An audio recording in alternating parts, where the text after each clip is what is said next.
मेहरारू मरद के जाने मन कहतिया, डार्लिंग कहतिया, जीवन साथी कहतर तू ओकरा के कबले जब ले तार लगे पूंजी बानू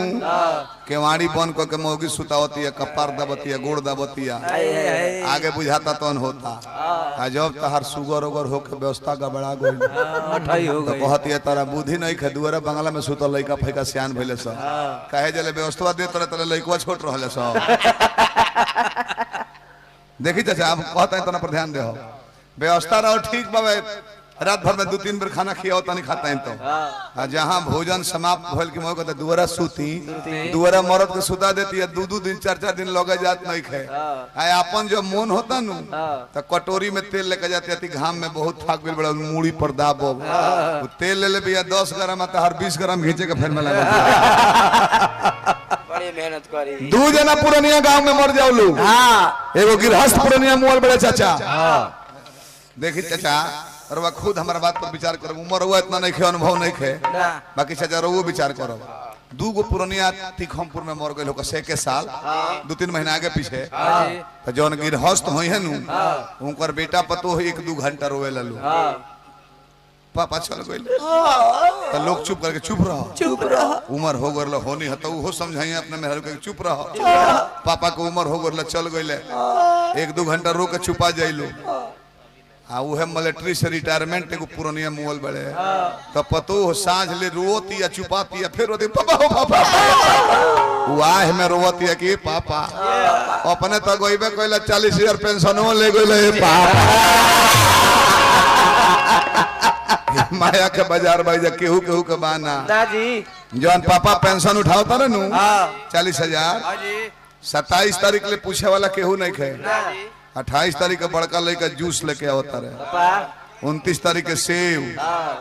30 तारीख का मुर्गा ले बनी पापा, फ्रूटियो ले लेनी है वो,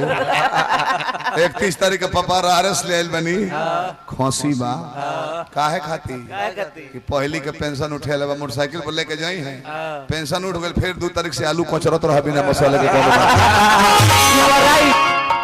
ये समय के दोस्त भाई पिंकी वो हंस के डांस करती है, तोहरो कर जवाब देवे के बा तो तू खस के डांस कर का खोज भैया कि बोलिया के कटहारा में ठोकतनी। ई कहता कि पिंकी हम पियर गमछी पहन के आए, ओढ़ के आए, प्रणाम काहे खातिर पियर पहन के आए हैं ना तो नहीं खा जानो एक हाथी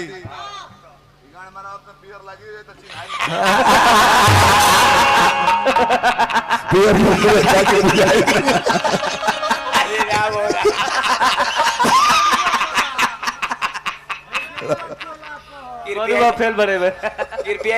एरियल से धोए। बहुत बुद्धि वाले वाला मरवाई लो पर काट जो होता नहीं हम मरवाई लो चुटकुला कहले ऐसे पियर पहन के आई हो कि पियर दा की बुझाई ना कोई बाकी तरकारी लागल कौन तरकारी बिना आलू गोभी का खाली मसालेदार हो बुझाई के परे बहुत रलू कि हम बाबूजी के पेशल देहिया पेशल देखी चाचा इनु कह कि बाबूजी के पोसल देहिया तो कहतर कि बाबूजी के पेशल देहिया। हाँ तो मान गए बने भोजपुरी के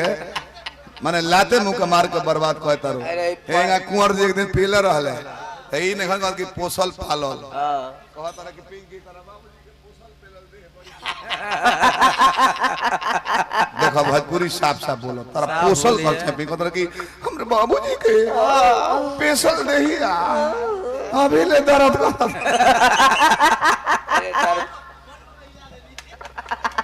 मन बरो काम शुरू बा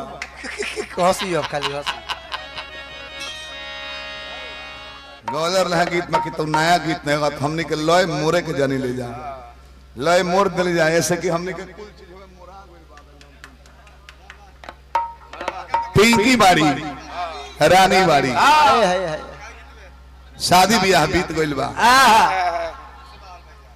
तने 2 मिनट वार्तालाप पर ध्यान देबो बाबू साहब। जाने की मेला में ब्रह्मपुर मेला में जिला बक्सर जहाँ ब्रह्मेश्वर बाबा बाड़े मोटका हो नीरज सिंह जी तनहने आई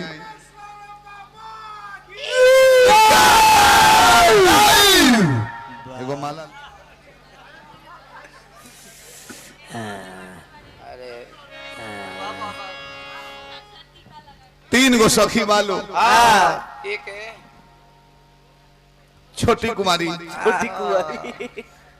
रानी कुमारी एगो पोंकी कुमारी करियाई एगो गीता कुमारी बड़ी साहब बुझला कि गोईठा ही हम देखी हम झूठ ना बोले बाबू साहब हमार बात को बाबू भैया इनकर बक्सर घर बनल बा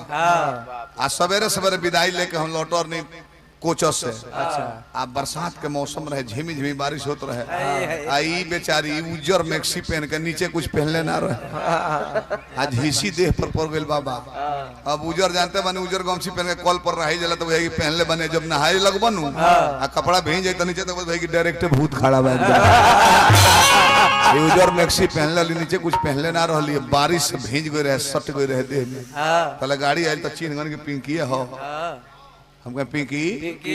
सब देखे तो पाई रहे बबुआ रखल रहे गोइठिया करी की झलकत रहे अच्छा ना तो हम कहे पिंकी हेडलाइट जरता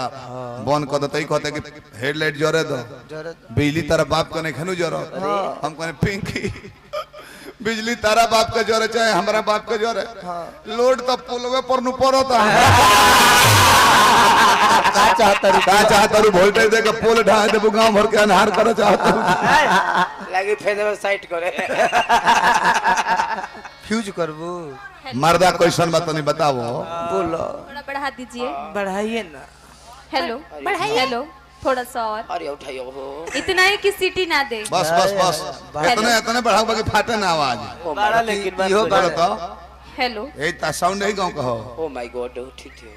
बाकी प्योर बड़ा तू मर्दा बड़ा बाकी साझे से कहो तने बाबू भैया हां इतनी बढ़ा दो हारमोनियम में ना बढ़ाओ तले हां एक बार इशारा करते बढ़ाइए ना हजार को बढ़ा दे नटी पर साउंड हो गया फाटे फाटे हो गइला बात फाटे फाटे आवाज हो गया बोला तो काहो सखी अरे बोलो ए सखी कैसे बड़ुए सखी अरे हम तो ठीक बानी तहार कैसे कैसे भौवे सुहाग रहते सखी बोलो का कहिए सखी बता दो सुनियो का मजा आवेला बोलो का कहिए कैसे कही अरे कहो ये सखी हमरो गिर जाई हो नजर के पानी गिर जाओ लाजो राजा बोला हमरा से तो बोललो नहीं के जात हां अब बिना बोलले रहलो नहीं के जाते सखी उनकर नजर के पानी गिरे तुम्हें कोहर कोहर बोला ना हमार तो नजर के पानी गिरी ना हम पनिया गिरा दे बोलत रहो तो तेजी में एकदम जानते रुए सखी हमार मर्दा तो निमने बा लेकिन एके रहन ओकर ठीक नहीं खे हमार भतर पियक्कड़ भेटा गई पिएला हां ही बात सावधान रहियो पहले पिंकियो के मर्दा पियक्कड़े रहे तो पियक्कड़ से डरा के रह जाला बिना पिए वाला से झगड़ो करबू न है ना तक ध्यान दे ना कहां तक करू मौगाहन करना तक नहीं निमनो आदमी होई नु पियत ना होई कतनो मर्द पहलवान होई हैं उनका से झगड़ा करबू नु तो 5-10 मिनट में झगड़ा को के शांत हो जाए लूर भी के सुत रहे हैं अब पिया कड़वा काम लगा के भूला जी ऐसा कहा बनी 3-3 घंटा होई के तो हर जान ये पियला में वजन है कि पाकिस्तान में मारते हैं तले बिछिल के चीन में पड़ जाए यहां देखो साफ फोरवे बना देलो